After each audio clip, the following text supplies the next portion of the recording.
Hello and welcome to today's webinar.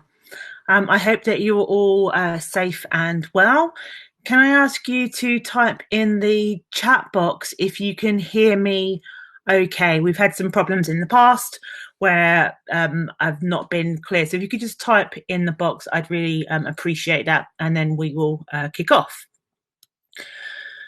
So hopefully you're all here to listen to me talk about GDPR, and you've got Mal and how I can provide you with a little bit of insight about how you can communicate with customers past and present. So I will introduce you to myself, which is always kind of helpful. So my name's Kelly Peters. I'm a co-founder of Data Basics. I have 20 years experience of working in this field. What I would say to you is that if you have any questions throughout the webinar, please make sure that you use the text box and I will come to them at the end of the session. I am also recording this, so for those that are not able to join, or if there's anything that you want to revisit, you'll get a copy of the recording in the next few days once we come to a close. So without further ado, let's kick off.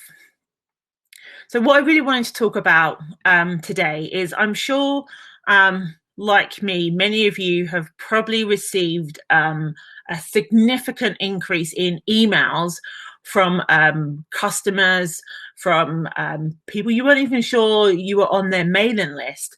And a lot of people have typically said, oh, this is very reminiscent of GDPR and the consent messages and the requests to sign up for privacy notices.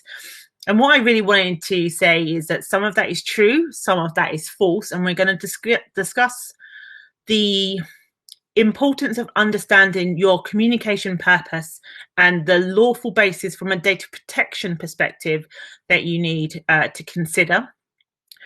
I want to talk to you about the relationship that you have with contacts, and we are going to talk about your relationship with employees and how to communicate with them when everyone, or a vast majority of the workforces, are now working remotely or they're furloughed. I want to talk to you about the importance of being transparent about why you're communicating with people and what you're relying on, and then the difference between types of urgent messages where you need to get something out quite quickly. So what I want to ask in the first instance is, I want you to ask yourself some questions. And I think it's important to remember that because you're being bombarded, we typically think that, oh, maybe we should be sending out some message. Are we not being as thorough as we should be in terms of telling people what is going on with our charity, with our business? So there are a couple of things I want you to take away and ask yourself. So I want you to ask yourself, what is the purpose of this email? Now, for many of us, we would have done our data protection due diligence. So 2 years ago, we would have sat down and looked at the different types of data we're processing. We would have talked about why we're processing it. Is it communications with existing customers about services that we're offering to them and a change to service? Or are we simply communicating to customers and prospects about promotional offers or marketing messages or fundraising campaigns? Or are we having a conversation with our staff about what's going on with the business? So really ask yourself, what's the purpose? So the two questions here, and there are many more that you might come up with yourself, and feel free to share them in the chat box, is, am I updating customers about an operational update that is related to the coronavirus? So is there a change to your usual way of working? And I'll come on to the types of updates that you might be able to provide in a few slides. Conversely, you might be asking yourself, is my message purely for fundraising or marketing purposes? Now, fundraise, so charities and businesses are in the same position. Fundraising or fundraising campaigns have been very severely hit. So whilst there's a greater need to raise money, actually there's less fundraising coming in. And the same for businesses. Businesses have seen a significant drop. Some businesses have certainly seen a significant drop in customer base and purchasing. So there is a temptation to want to be able to offer special discounts or even a lowering of day rates to be able to encourage more business. But it's understanding the difference between what is an operational update and what is an actual marketing message. So to add a little bit of humour, because I always like to follow the marketunist, is that, some of us may have been sitting at our emails and we may very well have said this, some brands that we apparently gave an email address to 3 or 4 years ago wants to know we're here for them in this difficult time. Now, I think this is really interesting because in some instances, you might be having to look at your customer database and be asking yourself those questions of, when was the last time we did talk to these individuals? Should we still have their information on our database? Should we be contacting them about this current situation that we're in? And what's the purpose of that? Now, if you can't have an answer for that, then the answer probably is that you shouldn't be sending them a message. So I want to really now talk to you about the different types of messages, because there is a definite difference between an operational update and a marketing update. So from an operational perspective, we need to be thinking about you as a service, whether you're a charity or whether you're an organization. We need to be thinking about, are you providing a specific update on how the normal services have been impacted? And I'll give you a very prime example of that. So I was due to compete in the Blenheim Triathlon that takes place in May this year. They messaged me 2 weeks ago because I'd paid to take part, and they said to me, Kelly, unfortunately, because of the coronavirus, we've had to postpone the event, and we're now looking to host it in September. Now, for me, that's an operational update. There's no marketing involved in that. They're telling me that because of the coronavirus, they've had to move an event, and then they've given me options. I can either take part in September or I can defer my place for a following year. And you would have seen tons of these messages on social media and in the news about cancellation. So if you're having to cancel an event, or for example, you've had to move something from what is previously face-to-face to online, like you may deliver training and you're moving from classroom-based training to an online-based training, that is a service update that's going to impact on individuals, and they have the right to know. And for that, you do not need consent and you do not need legitimate interest. Are you, like I said, are you, as part of your service offering, whether you are a restaurant or a cafe and people can no longer come in to see you because the premises are closed and you're now working remote, you're providing individuals with an update as to what the alternative options are and why they are those alternative options. Now, you want to, obviously, it sounds silly, but I think it's worth pointing out, you want to tailor the language to the situation. So whilst we all want to be upbeat, we have to be mindful that we're all in a similar position in terms of we're worried about the impact of coronavirus. We may have family or friends that are being affected by this. So our message has to be specific, it needs to be clear, and it needs to take account to the current environment that we're in. You can obviously always direct people to your website as well for regular updates, so you're not bombarding people with email communication. So some of the points to consider if you're planning to send out an operational update from a data protection perspective, you need to be considering for your current customers, Hopefully, your mapping and your privacy notices will be informing people that you don't need consent from your current customers to email them about updates, because it is part of the contract or the agreement or terms of service that they have signed up to, that if something changes that's going to directly impact them, you are providing them with that update and options as to what to do next. Now, for previous customers, what I'd want you to consider is, do you have a genuine legitimate interest in contacting those previous customers? So if they engaged, if your typical sales cycle or fundraising campaign is that if you haven't heard from someone in 2 years, they're unlikely to donate any money, they're unlikely to purchase from you, then maybe an operational update isn't the right thing to be sending out to them, and it's irrelevant. If you haven't heard from people, you've got a whole range of people on your database that you don't know why you still have them on your system. You're not sure how up to date their data is. Again, I would argue that you don't have a legitimate interest for that. Now, when I talk about legitimate interest, you have to demonstrate that you have that legitimate interest. You need to demonstrate that you have the purpose, it is necessary, and that you have there's a balance between what you want as a charity and a business versus what is of value and of balance to the individual in terms of the data that you're holding on them. So if you are going to contact your previous customers or previous donors, you must be able to reflect on your legitimate interest and make sure that you can justify why you're going back to those individuals. And where you can't, you might want to consider cleansing your database. Maybe not immediately, but at some point in the near future. Now, they're very much operational updates that you're telling people about what's going on with your business. There is a fundamental difference between a marketing message, but I wanted to show you some examples of good operational updates, and I'm sure that you've seen them as well.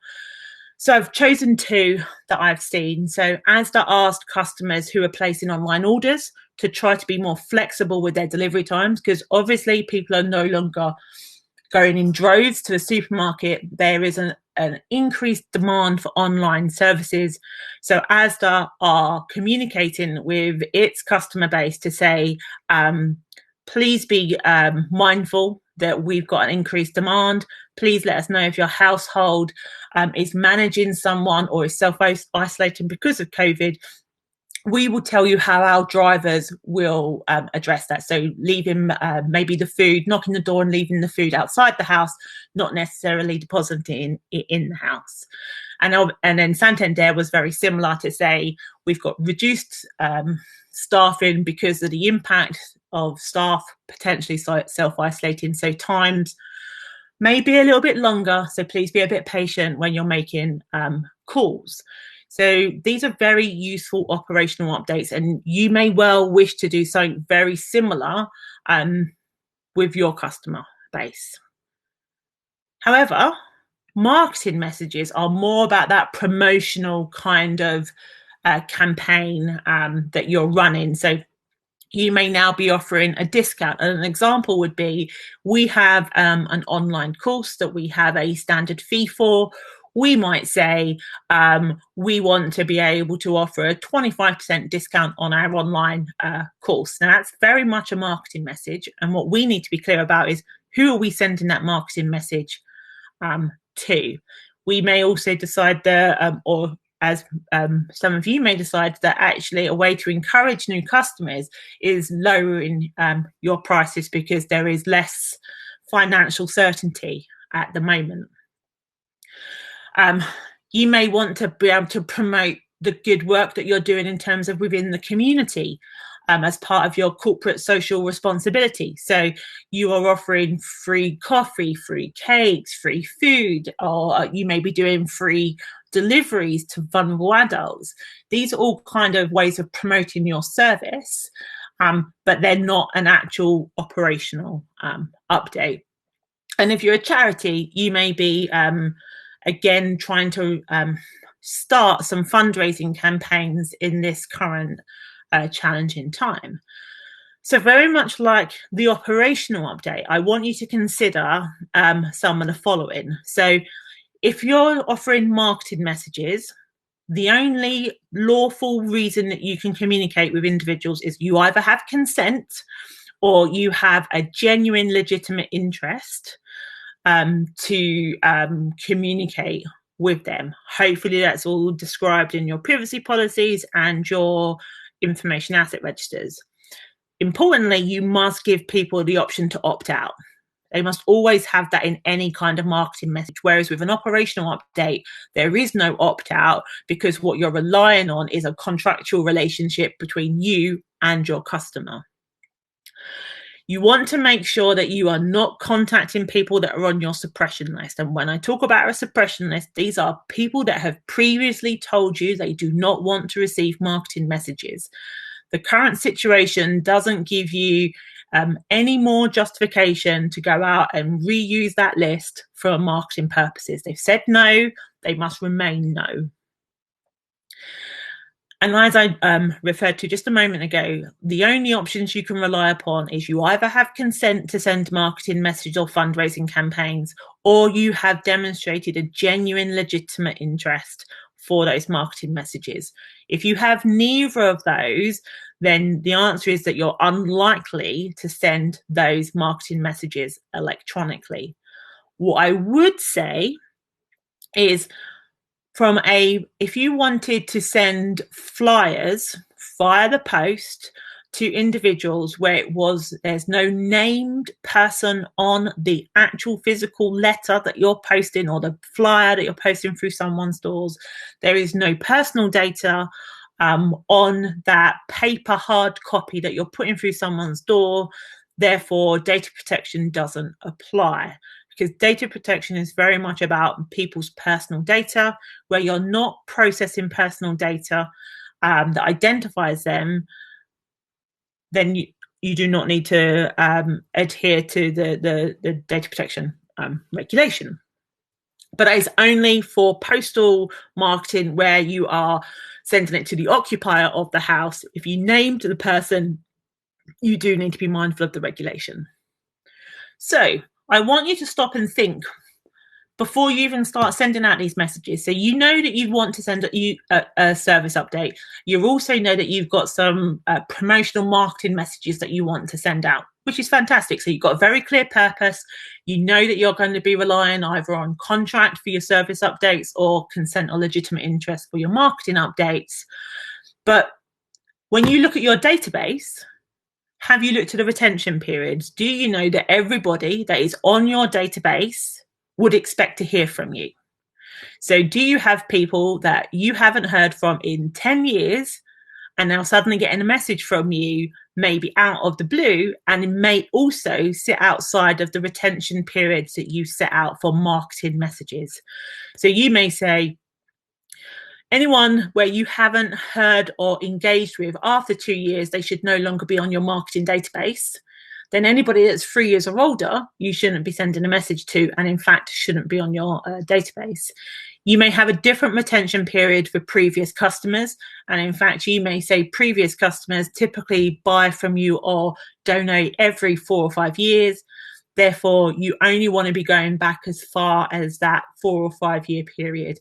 Again, if you're going back to old customers that purchased from you 10 years ago and your retention period is a maximum of 5, then again, you need to address those old records because they are non-compliant with the current regulation.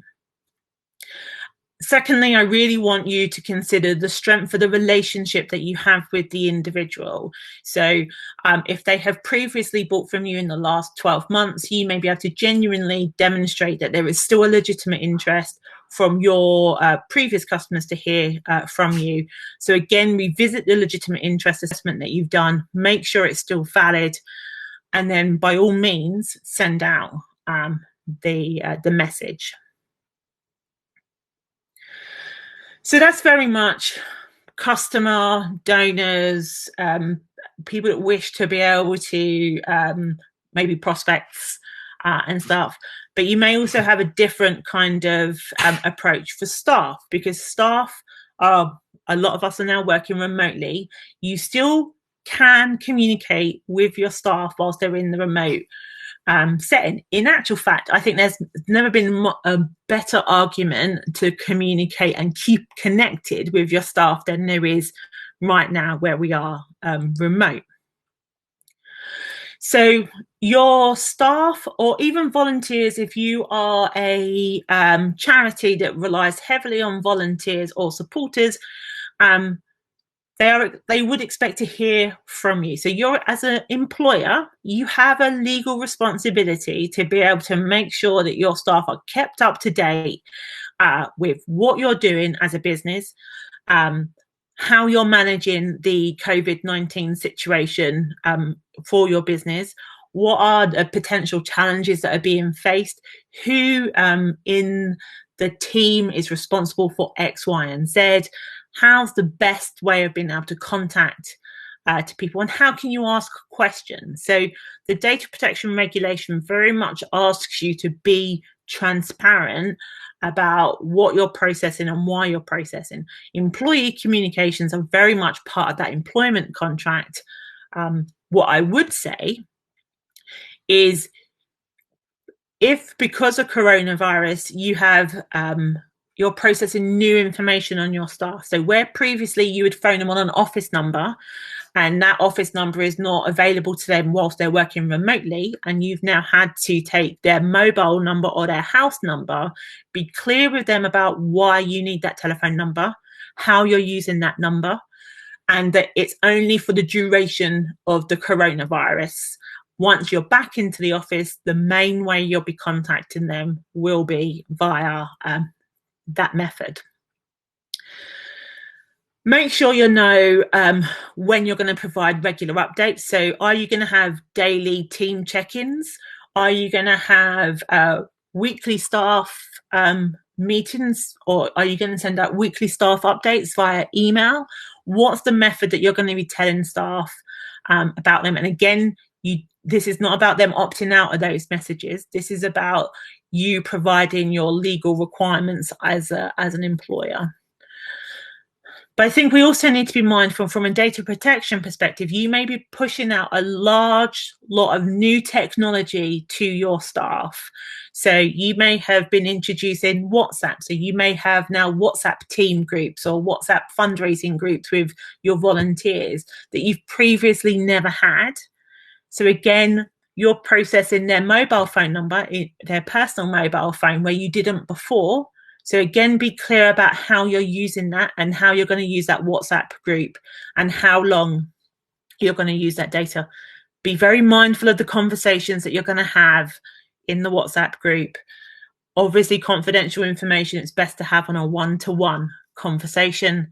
And again, if you're asking your staff to use their own technology, so their own personal laptops or computers, to access your work business files, such as using Microsoft Teams, make sure, one, your team are aware of how to use that software.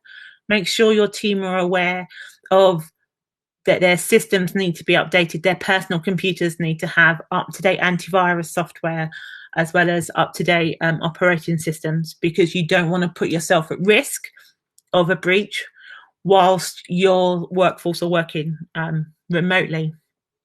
And again, slightly off from a data protection, a lot of new technology can be completely overwhelming for new staff or for existing staff who are not used to the new technology. So make sure that they understand how to use it, and that if you don't want, so for example, with Zoom, you have the ability to upload files. If you don't want that to be part of any meeting, then be very clear that you either lock that option down or you tell people that Zoom is not the method by which you are going to share files from one person to the next person, because it could cause a data breach. So please do remain in contact with your staff and provide them with regular updates, as well as highlighting how you can support them from a data protection perspective whilst working from home. So I'm going to quickly remind everybody of the rule book that we all have to adhere to when it comes to data protection, to kind of summarize what I've talked about. So for your customers, whether they be current or previous or prospective individuals, or for your donors or your members from a fundraising perspective, you have to have a lawful reason for processing their data. So is it a contract? Is it a consent? Is it legitimate interest? You need to be clear about your purpose. So is it a service update? Are you contacting them because an event's been cancelled and you're giving them an option for a refund or to rebook a different date? Or is it simply that you are running a promotional campaign on a particular product and service that you want them to buy into, which then means you have to respect their individual rights by making sure that if you're relying on consent or legitimate interest, you're giving people the right to object and to ask you to stop processing their data from a marketing perspective. When you are looking at your marketing databases and your staff databases, you want to make sure the information that you have is accurate. So it's the full image along. Keep personal data accurate and up to date. So make sure you have the right information to contact your staff. Make sure you have the most up-to-date email addresses and marketing preferences from your current and past customers. Always make sure that the data is kept only for as long as necessary. So if you're having to process new data on your staff or new data on customers, and it is just simply for managing the coronavirus situation, you will have a shorter retention period than you would previously have on other processing of data.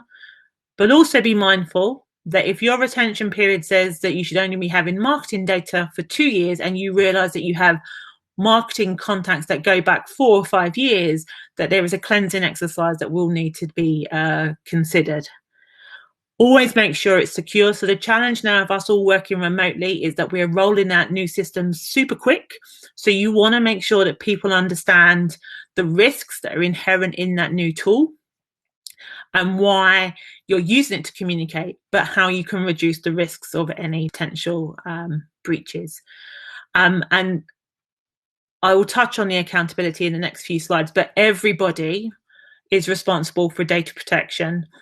And it is important that we're clear about who can do what policies are available, what is your appropriate processing, and that there are no unnecessary messages going out that are going to cause a negative impact on your brand as a charity or as a business. So that leads me on to what is in your toolbox. And I'm going to give you some ideas as to what you can rely on in your toolbox from a data protection perspective before I open it up to some questions. So I've talked about your information asset register that lists what you process, why you process, how you process it, and how long you process it for. The commissioner refers to it as your register of processing activities.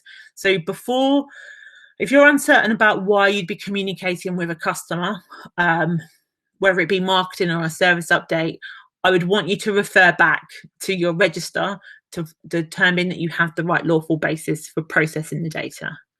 You want to make sure that your privacy notices are clear about how you're informing them, how you're using their data, whether they're a member of staff, a prospective client, or a current client.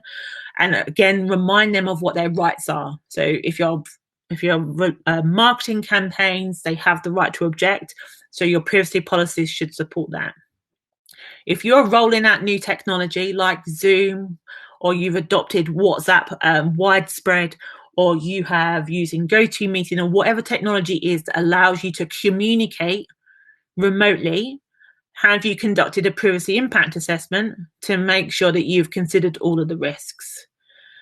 And from an accountability perspective, you want to be able to demonstrate to your donors, to your staff, to your prospective clients, to your current customers that you do take data protection seriously, that you are compliant with the data protection legislation, and that things such as consent tools and legitimate interest assessments you have ensured are correct and valid for this current climate that we're dealing with, and that you're not doing anything untoward with the personal data you're responsible for.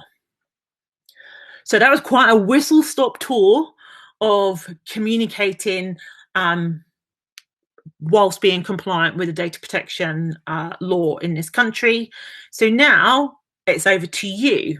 Do you have any specific questions for me on this topic that I'm happy to answer now whilst I'm here? So please feel free to type them in the message box. I appreciate that if you want some time to consider what I've talked about, we can revisit this and we can book a call after. I'm happy to respond to any questions after the event. And again, just a reminder that the event is being recorded, so you will be able to re-listen and digest. So whilst I'm waiting for a few people to type their questions, I just want to remind you that we do have other webinars that are available for you to watch on demand that may be of use. So we did a webinar 2 weeks ago about working from home. What are the risks? What should you consider to have in place for your staff? And that included things such as making sure any home devices are turned off whilst having confidential discussions. There is still great risk of data protection breaches happening even now. So the breach, what to do and how to manage that might be of interest. And sadly, there are a number of companies where staff are leaving the business either that was already agreed before coronavirus or as part of the coronavirus. And the Don't Leave Me This Way talked about the exit checklist that you can consider whilst managing that exit. So I've got a question, I'll read it out so that anyone that's listening to this afterwards will know what the question is. The question is around data cleansing. So do you have any top tips about going about that?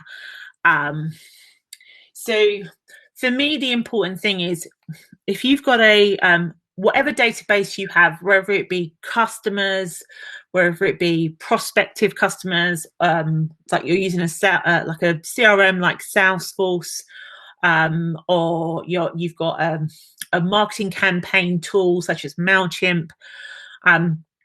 When I talk about a data cleanse, I'm asking you to note what is your retention periods for marketing data. So if you set down that when you did your GDPR due diligence a couple of years ago, that the maximum amount of time you would hold on to a prospective client's email address on your marketing newsletter was 2 years, and you'd base that 2 years on the last time they actively opened that newsletter.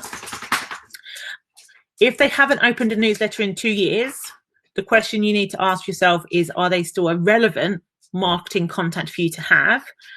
And if they're not, what you'd need to do is delete those email addresses from your MailChimp, from your CRM system that you are using. So the first question I would ask you is, what are your retention periods for marketing? Can your marketing database support you by telling you whether or not you're compliant with that retention period? And any individual that sits outside of that retention period, I would then ask you to decide to delete that information because it conflicts with your retention period. It's a little long-winded, but hopefully that answered the question. And the reason retention is important because it is a fundamental principle of the regulation that says you can't hold data for longer than is necessary. So if you can justify why you're holding it, keep it for as long as necessary. When you can no longer justify how long you hold it, you have to delete it. So hopefully that was useful. Are there any other questions that anyone else may have whilst we're here?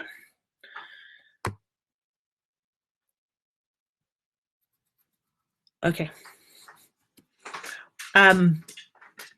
The only other thing then I have is to say is I will send you an email following this with a copy of the webinar for you to listen to.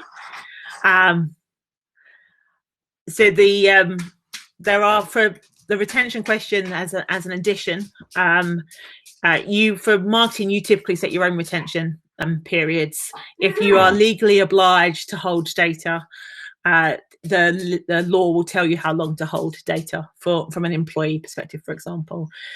You can find all of our webinars and our blogs on our website. You can follow us on any of our social media channels. We're on Facebook, Twitter, and LinkedIn. You can contact me with any questions that you may have on our telephone line, which is on this slide. Feel free to follow up any questions that you have in an email. You will all have my email address once I send out the webinar slides. And all I have to say is really thank you. Thank you very much for listening to me for half an hour.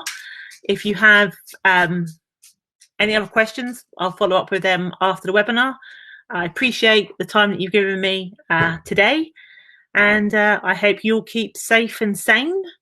And I hope that you'll join me in a future webinar. So thank you all very much. Have a good day.